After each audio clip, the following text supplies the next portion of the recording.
হাই বন্ধু বান্ধৱীবিলাক কি খবৰ আপোনালোকৰ? মোৰ বৰ্তমান ভালেই। আজিতো জানেই 2 মে', যিহেতু আজি ভোট দিব লাগিব, তাকে ওলাই আহিলোঁ অলপ। ভোট দিবৰ কাৰণে আহিছোঁ ওলাই। যিহেতু কি কওঁ, আমাৰ গাঁৱতে পৰিছে বাৰু ভোট, গাঁৱতে দিব লাগিব। যিহেতু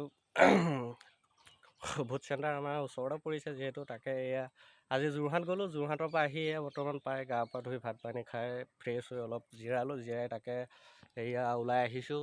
তাকে ভোটটোতো দিবই লাগিব, নিদিলেতো নহ'ব। তাকে যাওঁ, তাকে আপোনালোকক অলপ দেখুৱাওঁ বোলো ভোটৰ কিনো হৈছে। তাকে তাত এতিয়া বৰ্তমান গৈ পোৱাগৈ নাই, কিমান ভিৰ হৈছে কি কথা। যিহেতু ৰ'বই লাগিব নি নাই কি হ'ব এতিয়া ক'ব পৰা নাই। তাত পালেগৈ গম পাম বাৰু।